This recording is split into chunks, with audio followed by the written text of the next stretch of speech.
Imagine being trapped in a tiny container, completely at the mercy of another person. How does someone even survive such a nightmare? Kayla Brown's story raises a lot of chilling questions about safety and vulnerability in our everyday lives. Kayla Brown's case is a true crime story that will have you questioning everything you thought you knew about safety. It's a story of survival, of fight, and of the human spirit's ability to persevere, even in the darkest of times. Welcome to Cryptic Casebook, your guide to the world of crime and mystery. Today we delve into the story of Kayla Brown. In 2016, Kayla Brown made national headlines when she was discovered being held captive in a shipping container in South Carolina. The details of her abduction and captivity are still haunting to this day, and it's a true crime story that will leave you speechless. But before we dive into the shocking details of her captivity, let's take a step back and get to know Kayla Brown a little better. Kayla Brown, born in 1985 in Anderson, South Carolina, lived a life that many would consider typical. Little is known about her early years, but by 2016, she had become a fixture in her community, working various jobs and supporting her partner, Charles David Carver. Kayla found a job cleaning houses, including one owned by Todd Kohlhepp, a real estate agent with a sinister secret. Todd Kohlhepp, the man who abducted Kayla, was a successful businessman with a dark past. He started his own real estate company and was known for being friendly and charming. But behind closed doors, Kohlhepp was building a disturbing collection of weapons and was becoming increasingly isolated. Todd Kohlhepp was born on March 7, 1971, in South Carolina. He had a troubled childhood, marked by a tumultuous family life and behavioral issues. As a teenager, Kohlhepp exhibited signs of aggression and antisocial behavior, which would later escalate into criminal activity. In 1986, at the age of 15, he committed a heinous crime by kidnapping and sexually assaulting 14-year-old Christy Granado in Tempe, Arizona. He was charged with kidnapping and, after pleading guilty in 1987, was sentenced to 15 years in prison, during which he was diagnosed with borderline personality disorder and noted to have an above-average IQ. Kayla and her boyfriend started working for Kohlhepp's real estate company, and it wasn't long before she became his target. Kohlhepp began to groom her, gaining her trust and making her feel comfortable around him. The horror began to unfold in August 2016. Kayla and Charles vanished without a trace. Their disappearance was peculiar, no communication from Kayla, and a disturbing sign: her dog Romeo was left alone in their apartment without food or water. On August 31, 2016, Kayla and Charles had driven to Kohlhepp's property in Moore, South Carolina. Their purpose was to assist in clearing underbrush for him, a task Kayla had undertaken before for Kohlhepp's real estate business. Initially, there was no cause for concern, as they believed it was just another day's work. Tragically, this occasion took a nightmarish turn. Recalling the dreadful events to the police, Kayla explained, "We had walked inside and got hedge clippers and walked back outside. When Todd came back out, he had a gun in his hand and fired 3 shots into Charles' chest. That's when Todd grabbed me from behind, took me inside, and placed me on the floor, handcuffed me." In the aftermath of this horrifying act, Kayla found herself confined to a shipping container. The container was equipped with a bed, a toilet, and a TV. But these basic amenities offered little comfort. It was far from a sanctuary. Instead, it became a prison where Kayla was held against her will and subjected to relentless physical and emotional abuse at the hands of her captor. Over the following 2 months, Todd Kohlhepp subjected Kayla to unspeakable cruelty, confining her within the shipping container and subjecting her to daily abuse. He would pull her out of the container 1 or 2 times each day to rape her. In a particularly chilling display of his power, Kohlhepp walked Kayla around his vast property, revealing 3 graves and menacingly warning her, "If you try to escape, you'll end up in one of those graves." Amidst her harrowing captivity, Kayla clung to any semblance of distraction she could find. The container, while equipped with a bed, a DVD player, and some books, offered little comfort. The harsh reality consisted of 2 thin dog beds for sleep and a meager diet of crackers and peanut butter. Initially, due to the sweltering summer heat, Kayla spent the first week of her imprisonment in only her underwear. As the weather cooled, Kohlhepp bought her sweats and yoga pants for warmth. He established a grim routine, allowing her out of the 30-foot container twice daily for 30 to 45 minutes. During these brief intervals, he would take her to a 2-story garage on the property, where she could eat and sometimes use the toilet. While the building lacked a bathtub, Kohlhepp provided her with a small container for bathing every other day. As days turned into weeks, strange posts appeared on Charles's Facebook account, claiming that he and Kayla were safe and had bought a new house. Friends and family were alarmed, suspecting the account had been hacked. This anomaly, combined with their sudden disappearance, intensified the urgency of the investigation. Several days after Kayla and Charles went to Kohlhepp's property, Carver's mother, Joanne Scheiflet, became concerned that she hadn't heard from him. Initially, she thought he was simply sleeping after his 12-hour work shifts whenever she texted him. But as the days went on, she knew something was wrong. Meanwhile, one of Kayla's friends was also growing wary of the radio silence and had started asking questions of her own. Joanne filed a missing persons report, unaware that Kayla was trapped in a shipping container on Kohlhepp's property and that her son had been murdered. So, how did the authorities ultimately uncover Kayla's location? The story of her rescue is nothing short of miraculous. The investigation into Kayla and Charles' disappearance began with the meticulous collection of their cell phone and social media records. A significant breakthrough emerged when cell phone records pinpointed the last known location of Kayla's phone, leading investigators to Todd Kohlhepp's 95-acre property in Woodruff, South Carolina. Kayla and Charles had been scheduled to perform land clearing work for Todd on the day they vanished. Armed with this information, investigators secured a warrant to search Kohlhepp's property. On the morning of November 3, 2016, Kohlhepp encountered the authorities outside his home before they even had a chance to knock, wearing a blue t-shirt that would later appear in his mugshot. That you were the last person to see them, and there's some other information that the investigators, and like I said, me and him were just brought into this. Yes.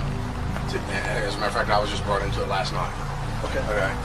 The information that we received and that he's received, we have a search warrant. As Kohlhepp was questioned about the missing couple, it was revealed that their cell phones had last pinged at his Woodruff land. Kohlhepp admitted to knowing Kayla, who occasionally cleaned houses for his real estate agency. He claimed that on the day of their disappearance, Kayla and Charles had spent an hour on his property trimming trees, but had left due to the heat. However, investigators were skeptical, knowing that cell phone records placed the couple on his property for much longer. The questioning continued, pressing Kohlhepp about the couple's vehicle, whether he had left them on the property, and if he had attempted to contact them since their disappearance. Kohlhepp's responses were evasive, filled with tangents about his property, his real estate business, and the challenges of land clearing.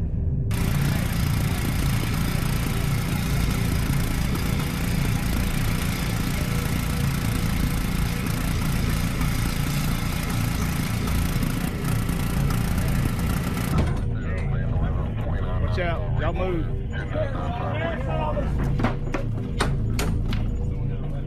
I got it, watch out. Joey, Sheriff's office. What? Back up here, just one. Are you okay? Grab what? Go. Do you have any weapons? Coming through, okay? What's your name? What's your name? Right here. Lauren. Gotcha. Alright. Just a girl. Just a girl. How are you, honey? This is our best. He's a paramedic. Yeah. Okay, we're gonna get you out of there. Okay. Just hang loose for me. Anybody got? I need a handcuff key. Handcuff key. I got it right here. Hold up. Y'all slide back. Hold on. He's got a light. We gotta get pictures. Randy, let me see your light, Randy. You can put your hand down. You're okay. We're here. Okay. Just sit back. All right. Light on or off? We'll get the rest of it here. Let's get her out of here. We're getting bolt cutters, honey. Don't. You got pictures of the cutters? No, hold on. Bolt cutters. Is both feet? Just one. Let me see. It's attached to a chain from the wall, and my neck's attached to the wall up here. Okay. All right. All right, we're gonna get you out. Okay. You got handcuffs here? I got one's in my car. I got no, one's under my car. Gloves on when I did that. No big deal. Bolt cutter. No big deal. Just hit.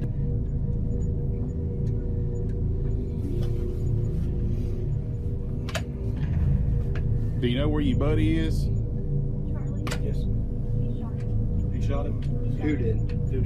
Todd Kohlhepp shot Charlie Carver 3 times in the chest, wrapped him in a blue tarp, put him in the bucket of the tractor, locked me downstairs, and I never seen him again. Okay. He says he's dead and buried. He says there's several bodies dead and buried out here, and he says that the dogs will be ruined if they go looking because there's red pepper. We're gonna step you up, sweet. Because there's what? Red pepper. Okay. Tell the dog. Kayla had been held captive for 65 days. She was found shackled by the neck and ankles, a horrifying testament to Kohlhepp's cruelty. She was malnourished and traumatized, but her survival was a miracle. In the aftermath of her rescue, the officers confronted Todd Kohlhepp with the fact that they had found Kayla Brown alive on his property. My sergeant served a search warrant on your property. Okay? We have Kayla. We have Kayla in your property. She was locked in a container. Okay? She has told us that you shot and killed Charlie. The weight of this revelation led to a series of chilling confessions. Kohlhepp admitted to a string of crimes previously unknown to authorities, boasting of having murdered 100 people and expressing a disturbing desire to increase his body count. Investigations into these claims uncovered a horrifying truth. Kohlhepp was linked to at least 2 cold cases in the region. In 2003, he had committed killing 4 people at a nearby motorsports store.